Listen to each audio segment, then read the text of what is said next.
mempersembahkan serial Sandiwara Radio Borobudur.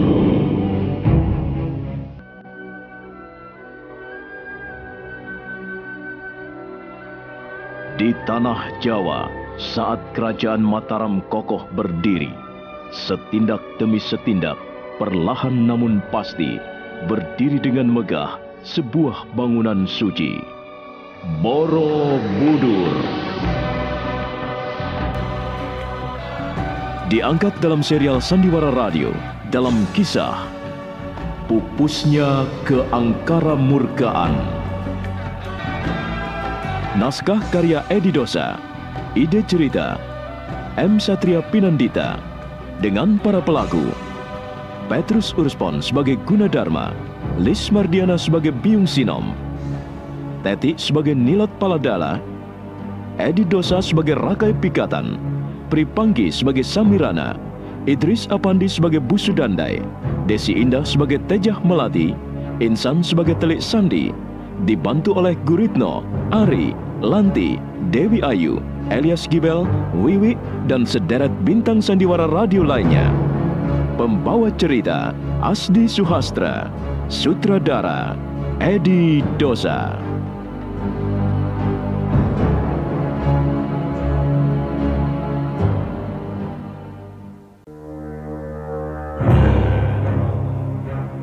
Dewa Kinara kesal sekali. Ejekan dan kesombongan Dyah Lokapala benar-benar menyodok ulu hatinya. Begitu tiba di istana, dia segera menyuruh abdinya membawa kuda ke kandang yang letaknya jauh di belakang. Dia sendiri langsung masuk ke ruangan bilik.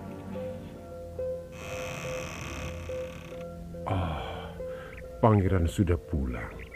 Saya mencari ke sana kemari, bertanya pada para abdi, tidak ada yang tahu. Rupanya pangeran berkuda bersama Pangeran Lokapala. Kemana saja pangeran berkuda? Ada apa pangeran? Kok wajah pangeran macam seperti jeruk limau? Jangan bergurau, Busudandai. Aku sedang kesal. Kesal kenapa? Soal Pangeran Lokapala? Dia mengejekku lagi, menghinaku lagi. Biarkan saja. Biarkan saja bagaimana, Paman Busu. Aku tersinggung. Hatiku panas. Aku kan punya harga diri. Paman Busu tahu. Kalau tahu, kok suruh biarkan saja? Tidak bisa. Dia tidak boleh ngomong seperti itu. Dia ngomong apa, pangeran? Ya, ngomong macam-macam dan laganya sombong sekali. Hampir kupukul mukanya karena tidak tahan. Jangan pangeran, ikuti kata-kata Paman Busu. Kalau Pangeran Dewa Kinara lepas kendali dan sampai memukul, bisa muncul masalah besar. Buntutnya bisa panjang. Kalau menurut Paman Busu, diamkan saja. Nanti juga berhenti sendiri.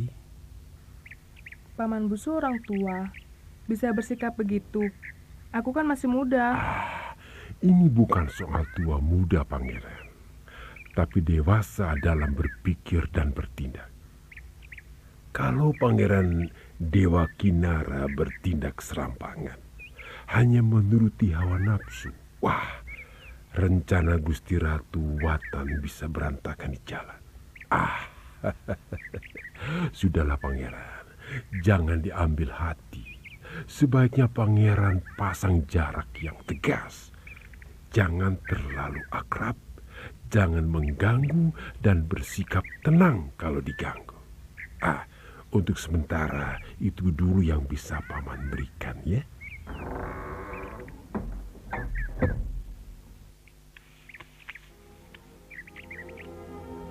Paman Busudandai, gampang kalau hanya ngomong. Aku yang menjalankan, berat. Masa aku disuruh mengalah terus-menerus seperti orang tua? Tidak bisa. Mau jadi apa Dewa Kinara kalau martabatnya diinjak-injak diam saja? Baik. Tunggu Lokapala, aku tidak akan tinggal diam. Aku akan membalas penghinaanmu.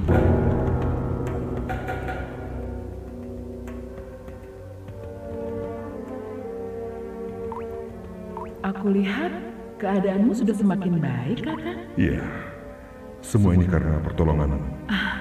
Pertolongan orang lain juga. Siapa? Nilo. Oh, Dia bahkan sampai berani mengorbankan nyawanya, berani berkelahi dengan neneknya sendiri untuk menyelamatkan Kakang Gunadarma. iya. Mungkin dia menolongku karena merasa tidak enak. Aku mengalami semua ini karena ulah Biung Sinom neneknya. Aku kira dia menolongmu karena sesuatu yang lain. Karena apa? Aku tahu dia menaruh perhatian yang besar padamu. Aku bisa melihat dari caranya dia memandangmu. Kamu hanya mengada-ada, Jingga. Aku seorang perempuan, Kakang. Aku tahu apa yang dirasakan setiap perempuan. Kami punya naluri yang sama. Walaupun dia menyangkal karena mungkin malu atau mempertahankan harga diri, tapi aku bisa membaca isi hatinya. Isi hatinya, Kakang, bukan isi pikirannya, isi hatinya. Iya, mungkin dugaanmu benar. Tapi aku kenal Nilo Paladala sudah lama. Aku juga kenal Ki Bale Oro-Oro kakeknya yang aneh dan lucu itu. Iya. Bagiku, mereka adalah orang-orang yang baik dan bisa dipercaya. Kakang juga baik dan bisa dipercaya, tapi Kakang Gunadarma punya satu kelemahan.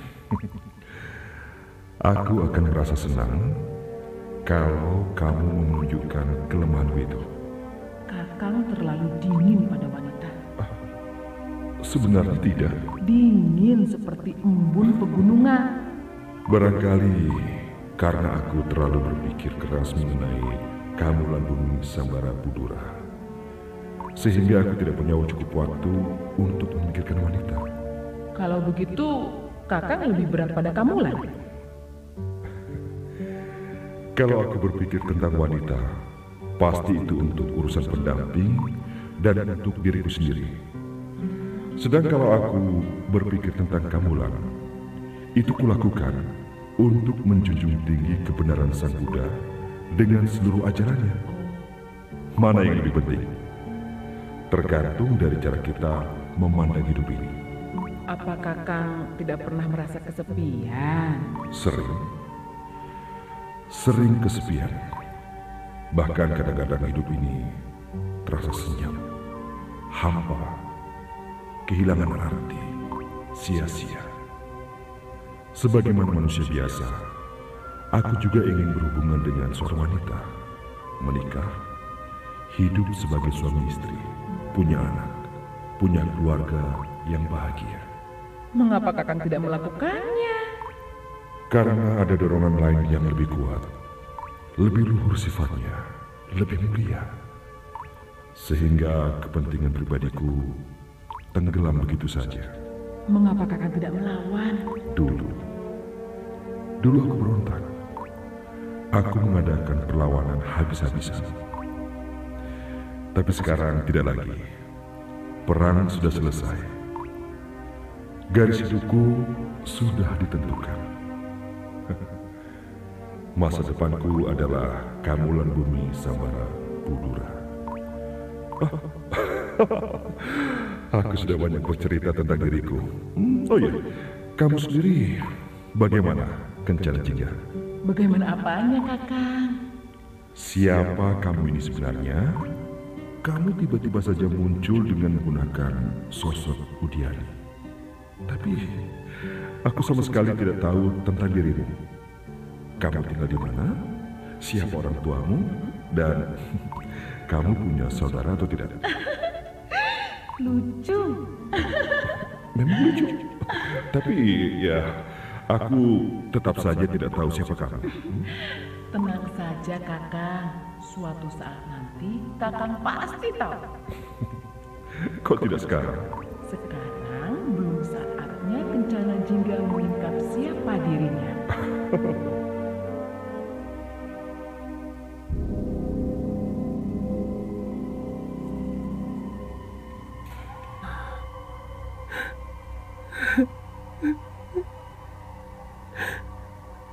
Mengapa kamu kabur lagi, Gunadarma saya?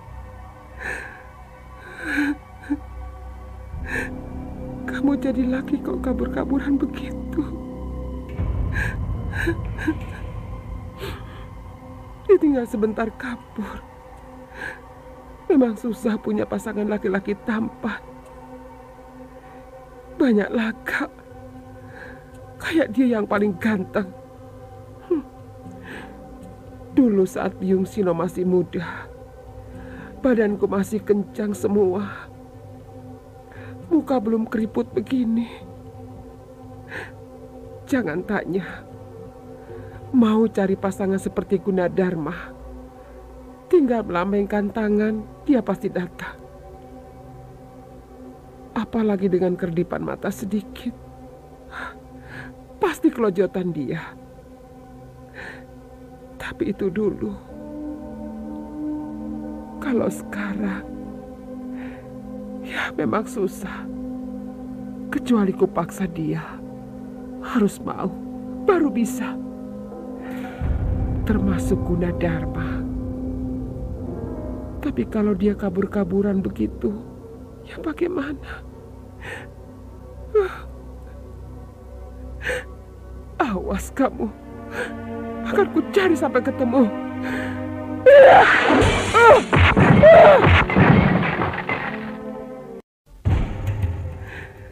Kurang ajar Gunadarma. Ternyata kamu tidak bisa dikasih hati. Sekarang persetan denganmu, persetan dengan laki-laki. Semua laki-laki gombal. Aku tidak butuh. Awas kamu Gunadarma. Kali ini aku tidak sudi mengampunimu lagi. Kalau sampai ketemu, aku congkel biji matamu. Aku remukan batok kepalamu.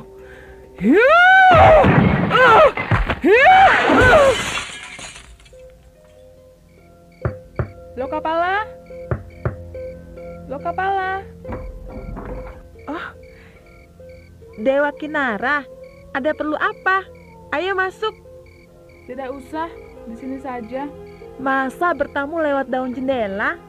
Itu tidak sopan, Dewa Kinara. Aku tidak lama, aku hanya ingin bicara sedikit. Soal apa? Aku tidak punya waktu banyak. Aku harus istirahat. Kau tahu, aku baru saja menyelesaikan membaca kitab Weda. Aku ingin menanggapi kata-katamu kemarin lusa, Lokapala. Kata-kataku yang mana? Bahwa sebenarnya aku menaruh rasa iri padamu. Oh, itu. Rupanya kamu masih sakit hati ya? Tapi bukankah benar kamu iri padaku, Dewa Kinara? Ada benarnya, tapi tidak seluruhnya benar. Kalaupun aku merasa iri, ada dasarnya. Aku anak laki-laki paling tua. Seharusnya aku yang diangkat menjadi putra mahkota. Mungkin Ayahanda Maharaja kurang berkenan mengangkatmu menjadi putra mahkota, Dewa Kinara. Mungkin ada sebab-sebab khusus sehingga beliau memilih aku. Sebenarnya bukan Ayahanda kurang berkenan, tapi ibumu yang tidak suka tahta Mataram kembali ke tangan Wangsa Sanjaya. Itu tidak benar. Bukankah Ayahanda Rakai Pikatan dari Wangsa Sanjaya? Tapi Ayahanda memerintah Mataram dikelilingi orang-orang dari Wangsa Sailendra. Beliau tidak mungkin memutuskan segala sesuatu sendirian. Beliau kalah pengaruh. Lalu, sekarang bagaimana Dewa Kinara? Kalau kau tidak terima, apa kau bermaksud merebut kedudukan putra mahkota dari tanganku? Aku tidak sebodoh itu, Lokapala. Aku tidak kemaruh kekuasaan. Ambillah kedudukan itu. Ambil. Tapi ingat, kamu bukan keturunan asli Wangsa Sanjaya. Kamu lahir ke muka bumi dari hasil kawin campuran. Separuh kamu milik Wangsa Sanjaya, tapi separuh lagi kamu keturunan orang seberang, keturunan Wangsa Sailendra dan dulu menjajah bumi Mataram. Nah, bisa kamu hitung dukungan yang akan kamu peroleh jika suatu saat nanti kamu dinobatkan menjadi Maharaja Mataram. Aku tidak peduli. Kalau aku sudah menjadi Maharaja, semua orang harus tunduk padaku. Hukum akan ditegakkan di negeri ini, dan aku akan bertindak tegas. Kamu berani melakukannya, Lokapala? Kenapa tidak? Karena aku tahu kamu penakut. Mau bukti? Ini ambil kalau berani.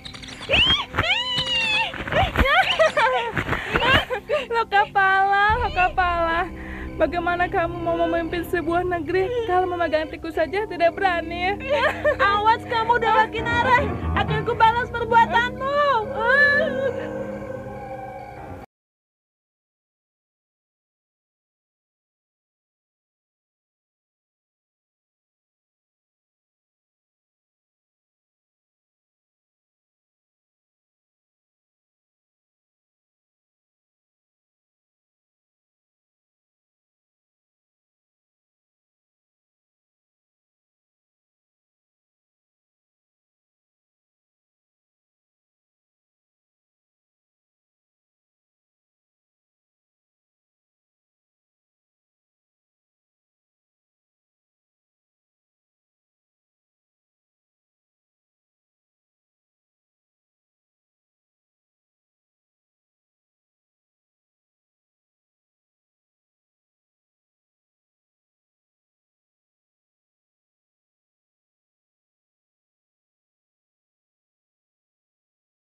Lain. Entah apa yang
Seorang dayang berwajah cantik bergegas keluar dari balai peranginan. Tak lama kemudian dia sudah kembali lagi bersama Dewa Kinara.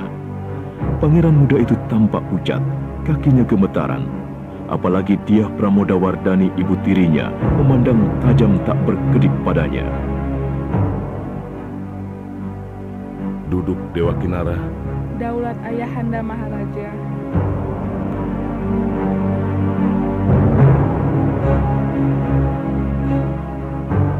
Nah, bagaimana kisah selanjutnya? Saudara pendengar, untuk mengetahui jawabannya, ikutilah terus serial Sandiwara Radio ini.